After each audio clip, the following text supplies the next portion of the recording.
Nas primeiras imagens dos carros da Fórmula 1 2026, nos testes de Barcelona e do Bahrein, já começam a surgir os primeiros segredos dos carros para essa temporada. E nesse vídeo a gente vai comentar os principais pontos que estão surgindo nos carros dessa temporada, não apenas nas imagens, mas principalmente pela boca dos próprios engenheiros das principais equipes, como o de Rob Marshall, engenheiro da McLaren, campeão da temporada passada.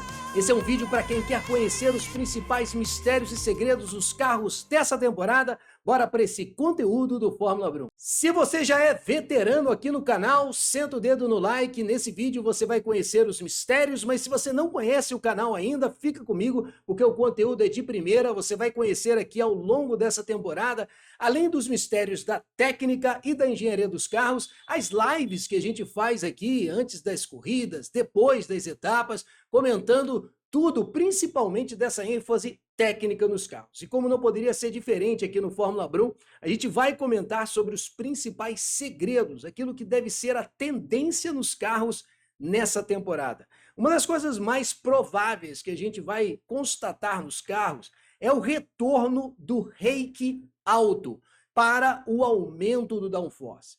Quem acompanhou a temporada, ou quem é que não acompanhou, né? A temporada de 2021, lembra, por exemplo, do RB16B da Red Bull, um carro de traseira levantada, a frente bem afundada, e essa tendência de você levantar a traseira é chamado de rake alto. A ideia principal é mudar o ângulo de ataque da asa, não apenas pela inclinação da própria asa traseira, mas principalmente da inclinação do carro como um todo. Quanto mais inclinado, maior, consequentemente, vai ser a inclinação da própria asa. Com isso, o carro em curvas de média e baixa velocidade tem a frente mais afundada, o que facilita o carro apontar à frente, mas também nas curvas de média e alta velocidade, a própria inclinação do carro faz com que ele ganhe downforce. Só que, lógico, na reta, essa inclinação do carro resultaria num arrasto aerodinâmico e, consequentemente, a perda da velocidade. Mas aí é que entra o mistério da engenharia, trabalhando justamente o setup de suspensão para que, quando o carro for ganhando velocidade, essa traseira vá descendo, o carro fica mais nivelado, tem menos resistência do ar e, consequentemente, mais velocidade. Eu vou mostrar isso em detalhes na palavra dos próprios engenheiros e com algumas imagens que a gente tem, mas esse é o principal ponto que a gente deve observar. Contudo, o rake não deve ser um rake tão elevado como aquilo que nós vimos em 2021, 2020, nas temporadas anteriores, mas o suficiente para ter uma elevação da altura da traseira do carro e um aumento do ângulo de ataque das asas. Isso é o que a gente já começou mais ou menos a assistir nas primeiras imagens do shakedown, por exemplo, da Racing Bull. Você vê a elevação da traseira do carro, o assoalho um pouco mais solto em relação ao solo, não apenas no carro da Racing Bull, mas no shakedown da própria Mercedes, a gente já viu essa tendência. Parece pouco e de fato é, mas será notadamente algo que a gente vai constatar nessa temporada. Por isso, aqui no canal eu tenho alguns conteúdos que falam sobre suspensão do carro, essa parte técnica, e seria interessante de você acompanhar, eu vou deixar na descrição. Além desses conteúdos, eu fiz um vídeo muito completo, o carro da Fórmula 1 2026 explicado,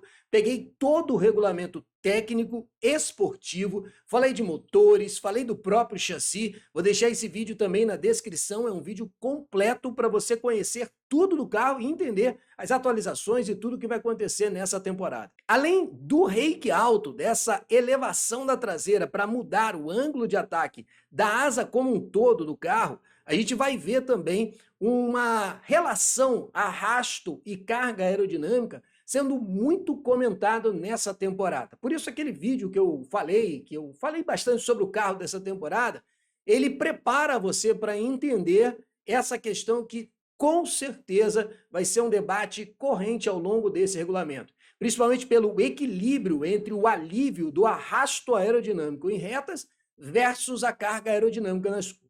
Apesar disso ser algo muito comum no automobilismo, Por conta do novo regulamento que enfatiza os motores elétricos, há uma necessidade de alívio aerodinâmico do carro nas retas para reduzir o arrasto e não sobrecarregar as baterias. Por isso que o carro vai ter essa aerodinâmica ativa com a abertura das asas frontais e não apenas das asas traseiras, ou melhor dizendo, da asa frontal e asa traseira, para simplificar aqui o plural do que eu quis dizer.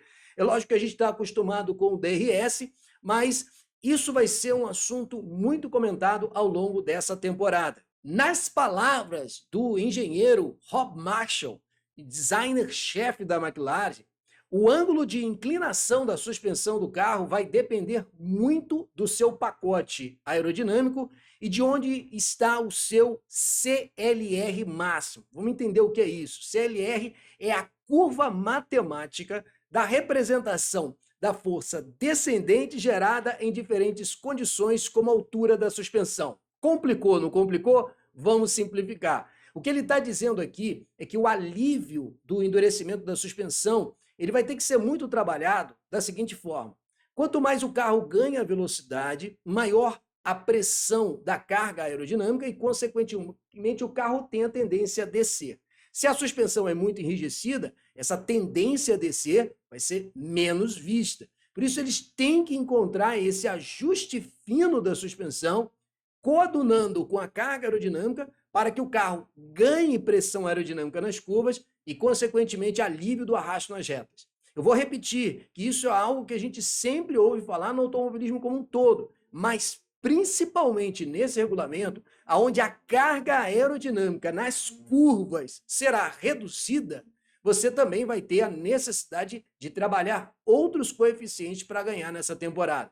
Quero dizer para os amigos do canal que vocês devem ter visto aí um estúdio diferente, com alguns barulhos de rua. Eu tive recentemente que fazer uma mudança e por isso eu estou me adaptando aqui ao canal. Mas, pelo menos nesse início, você já pode constatar que vale a pena se inscrever no canal, porque tem muito conteúdo técnico, essa é a ênfase do Fórmula Brum. Então segue com a gente que tem muita novidade nesse ano. Quando a gente fala desse princípio de aerodinâmica, nós temos que lembrar algumas valências. Primeiro, quanto maior a velocidade do carro, consequentemente maior downforce. É aqui que está essa questão do coeficiente que Rob Marshall está falando. Trabalhar a suspensão para que ela não seja tanto enrijecida que o carro não consiga descer e nem tanto amolecida, de forma que o carro desça muito e atrapalhe o ângulo de ataque para a carga aerodinâmica nas curvas. Quanto maior a velocidade, maior o downforce, mas quanto maior o downforce, maior o arrasto aerodinâmico. É esse resultado, juntando também a questão do upwash, limpada do ar sujo para cima, que os engenheiros da Fórmula 1 estão sempre procurando. Quem não lembra quem é Rob Marshall, vê ele com o uniforme da Red Bull. Ele foi responsável por pegar o conceito do carro, trazido na época por Adrian Newey, então designer-chefe da Red Bull, e transformar isso num carro tangível. Depois, Rob Marshall migrou para a McLaren e, consequentemente, levou todo esse know-how aerodinâmico para a equipe e que veio a ser a campeã da temporada 2025. Ele que comenta sobre essa questão da suspensão e, mais do que isso, ele diz: a intenção dos regulamentos era tentar aumentar a altura da suspensão traseira e acreditamos que será esse o caso. Ainda não sabemos ao certo até que altura ela pode chegar. Isso que eles vão trabalhando nos testes e nos treinos das primeiras etapas. Nem até que altura pode ficar. Temos uma grande jornada durante os testes de pré-temporada para descobrir a melhor posição para o carro. Tradicionalmente, usar um ângulo de inclinação elevado permite um pouco mais de ângulo de ataque nas asas. E se a aerodinâmica colaborar, melhor ainda. Isso oferece a oportunidade de ter maior curso de suspensão, lembra que eu falei? Ao carro mexer para cima e para baixo na hora da incidência da carga aerodinâmica, além de outros benefícios secundários. No final das contas, você está buscando o ápice do desempenho, ou seja, aquele ajuste fino para chegar no desempenho ideal e a performance que leva o carro a ter um diferencial. O desempenho aerodinâmico quer que a traseira acompanhe isso. Isso pode significar um ângulo de inclinação alto ou baixo. Não acho que será baixo, mas pode ser menos acentuado do que as pessoas pensam, ou pode ser mais acentuado do que eu imagino. Perceba como que, mesmo para o engenheiro que foi campeão da temporada passada, encontrar esse ajuste fino ainda é um desafio. Isso, na verdade, não é um desafio apenas para ele, mas, por exemplo, David Sanches, diretor técnico da Alpine, também fala sobre o assunto quando ele diz: o maior desafio sobre os carros nesse regulamento se resume às características aerodinâmicas do ângulo de suspensão do carro. Vou fazer uma pausa aqui para dizer mais uma vez para você: se inscreva no canal, porque logo no início dessa temporada eu estou lançando um novo vídeo explicando como funciona a suspensão de um carro da Fórmula 1.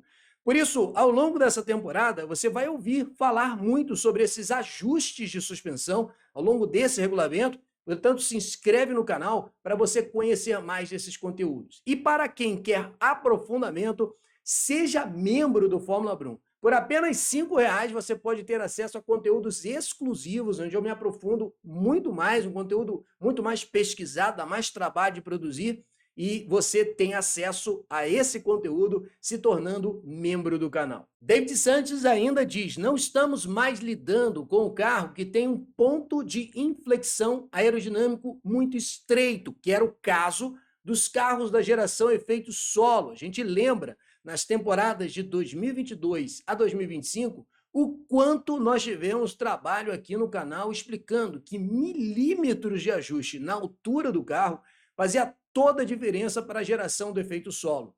É sobre isso que o Sanches está falando nessa frase, e que agora vai ser um pouco diferente. Nós teremos uma capacidade de ajuste da suspensão do carro num ângulo ou num curso mais elevado. E ele ainda diz o seguinte: encontrar exatamente esse ponto, mesmo que isso prejudique o desempenho do carro, na questão de gerar mais carga aerodinâmica e, consequentemente, mais arrasto e menos velocidade, esses carros novos são um pouco mais adaptáveis e isso deve proporcionar mais conforto para os ajustes. Mark Temple é diretor técnico de performance da McLaren. Só uma explicação rápida: o engenheiro de performance, ele é um profissional das equipes de corrida responsável por selecionar uma gama ampla de dados e chegar a uma conclusão do porquê o carro está indo bem ou indo mal. Inclusive, na Fórmula 1, existem engenheiros de performance dos pilotos específicos, para entender quando um piloto funciona mais ou funciona menos, também juntando todas essas informações. Essa é a função de Mark Temple da McLaren, e ele diz o seguinte: não temos mais a mesma sensibilidade extrema à altura da suspensão que tínhamos nos anos anteriores. Percebe o que eu estou trazendo para você? 3 engenheiros trazendo a mesma informação sobre suspensão, a mesma informação sobre a altura da traseira do carro. Esse conteúdo está trazendo um valor importante para você. Vamos seguir aqui no que ele está dizendo e ele complementa: haverá um pouco mais de liberdade para mexer com a altitude do carro. A tradução aqui ficou um pouco errada, seria a altura do carro, havendo necessidade para afetar a dirigibilidade sem simplesmente torná-lo mais lento por isso. Quando a gente fala de dirigibilidade, é um conceito de que quando você eleva a altura do carro, você também mexe com a característica mais arística do carro.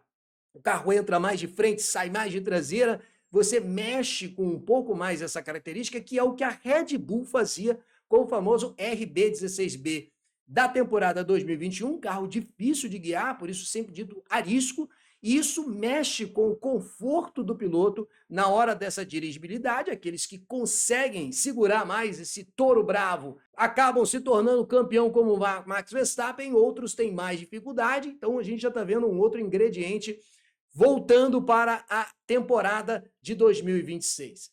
Mark Temple ainda diz: será interessante ver o que isso acarretará. Acho que nos dará um pouco mais de liberdade para ajustar o carro de acordo com uma determinada dirigibilidade em curso. Está vendo como esse quesito vai ser muito falado nessa temporada? Outro segredo que, portanto, já se falando de suspensão, será muito tratado ao longo de 2026, será a diferença entre a suspensão do tipo pull rod e a suspensão do tipo push rod.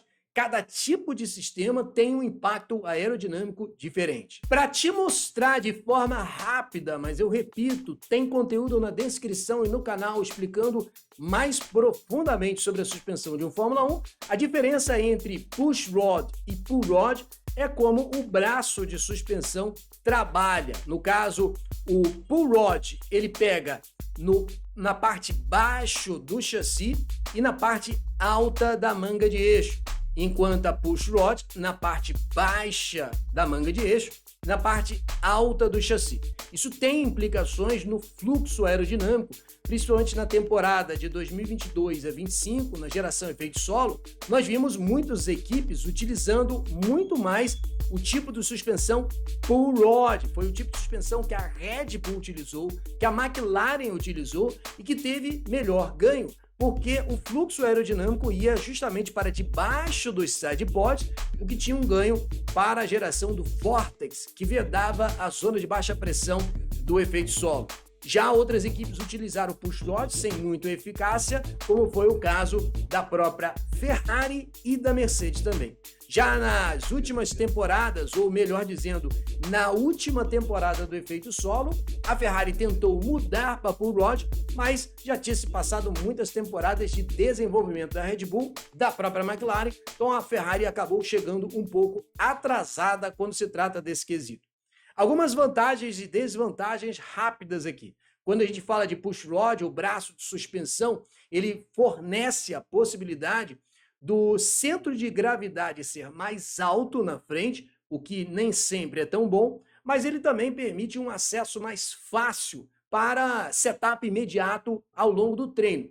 Além do que, o custo é menor e, consequentemente, as equipes podem alocar os recursos em outras áreas. No efeito imediato, ao contrário, você tem um centro de gravidade mais baixo no tipo pull rod, porque o kit de suspensão está mais baixo, um melhor fluxo aerodinâmico para os sidepods, como eu já comentei, é um custo mais elevado e um acesso mais difícil durante os treinos. Lembra, por exemplo, quando a Red Bull criou aquela ferramenta o pessoal apelidou de buraco do coelho, para tentar acessar o pull rod lá embaixo, que, por exemplo, você tem que ou tirar o piloto do carro ou acessar por debaixo. É mais complicado, mas tem um ganho aerodinâmico. Isso a gente vai ter que observar como as equipes vão trabalhar isso ao longo dessa temporada. James Key, diretor técnico da Audi, também comenta o seguinte: nesse regulamento, os assoalhos estão menos potentes do que antes. Tem uma redução da ênfase do efeito solo. O efeito solo sempre existiu na Fórmula 1. O efeito solo, por exemplo, existia na época de Ayrton Senna, em 1994. Inclusive, uma das linhas de investigação do acidente na época foi que o carro estava muito pesado no início da prova, o carro baixou muito a altura, colapsou a zona de baixa pressão do efeito solo e, consequentemente, prejudicou a dirigibilidade. Eu sei que não é o caso da gente debater isso, eu só estou trazendo esse assunto para mostrar para você que efeito solo sempre existiu desde o seu advento com o Lotus de 1978 de Colin Chapman, mas lógico que o regulamento de 22 a 25 trouxe maior ênfase.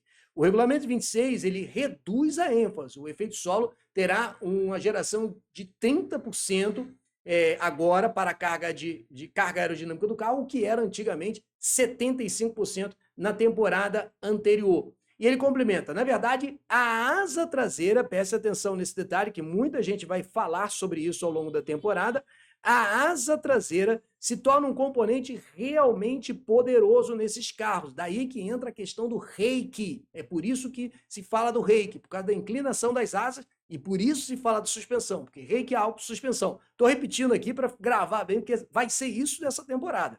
Ela é bastante limitada pela geometria, mas queremos garantir que estamos extraindo o máximo possível através do ângulo de suspensão. Tipicamente, quanto maior a carga na asa traseira, mais arrasto ela reduz quando utiliza o SLM. Essa sigla desse regulamento atual é para Straight Line Mode, modo de reta. A reta, os pilotos vão poder abrir a asa dianteira e traseira, consequentemente reduzindo a carga aerodinâmica. Quanto maior o ângulo de ataque do carro, na hora que ele abrir, vai ter um ganho absurdo de velocidade, por isso as equipes estão muito interessadas em trabalhar essa altura.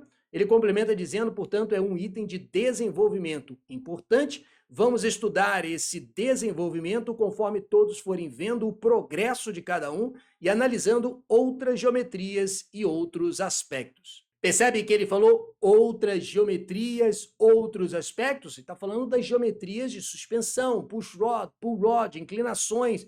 Tudo isso vai ser muito falado nessa temporada. E ele ainda complementa dizendo, sendo assim, acredito que conceitualmente haja um impacto maior em garantir que a asa traseira esteja bem abastecida com fluxo de ar inicial adequado. Então, elevação da traseira do carro, maior ângulo de ataque. Mas, além disso, tem sido um exercício mecânico, porque tem que coadunar com a suspensão, fazer com que as asas traseira, dianteira e traseira, funcionem da maneira que queremos. Mark Temple volta comentando sobre isso, dizendo o seguinte, a eficiência é ainda um fator mais importante em termos aerodinâmicos, mas há uma mudança, porque o modo de reta aumenta, ou melhor, reduz significativamente o arrasto do carro. Por isso, vai ser trabalhado muito essa questão, muita inclinação, quando você abre as asas, o carro ganha uma velocidade muito grande de reta. Então, de modo geral, o que importa é a quantidade de downforce gerada no modo de curva em comparação com o arrasto gerado no modo de reta. Se analisar a temporada como um todo, verá que algumas pistas têm mais tempo de modo de reta do que outras. Ora, se a gente está vendo que no modo reta você terá maior ganho se elevar a altura do carro, aumentar a inclinação de asas, para que no momento da abertura você ganhe velocidade, é possível que as equipes optem por um rake mais alto quanto mais o modo reta for utilizado, quanto mais as aberturas da asa dianteira e traseira sejam acionadas. Tem muita coisa para a gente aprender sobre essa nova Fórmula 1 do regulamento 2026. Parece que esse regulamento não é tão desinteressante ou chato como o pessoal tem falado. Ele complementa, por exemplo, na Bélgica, devido à natureza da parte de trás do circuito, não há tempo no modo de reta até a buzz stop no topo da colina. Nesse caso, o arrasto no modo de curva se torna mais importante. Isso tudo vai criar uma dimensão extra na hora de decidir como configurar seu carro. Se pensarmos nos casos em que os circuitos são dominados pelo modo de reta, veremos carro com asas traseiras maiores, gerando maior carga aerodinâmica e aproveitando melhor a força descendente disponível, trabalhando o setup de suspensão traseira, é isso que ele está dizendo nessa expressão. Já em outras pistas, como o da Bélgica, talvez seja mais parecido com o que vimos nos anos anteriores. Notou que a questão da geometria foi muito mencionada? E aí que, novamente, a gente vê o que Rob Marshall, diretor técnico da McLaren, fala sobre a questão quando ele menciona.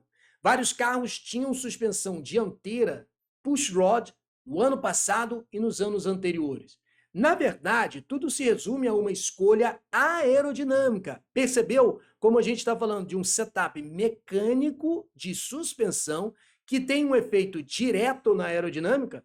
Sobre qual conjunto de suspensão dianteira se adapta melhor à sua nova asa dianteira. De novo, suspensão trabalhando junto com a aerodinâmica e asa dianteira.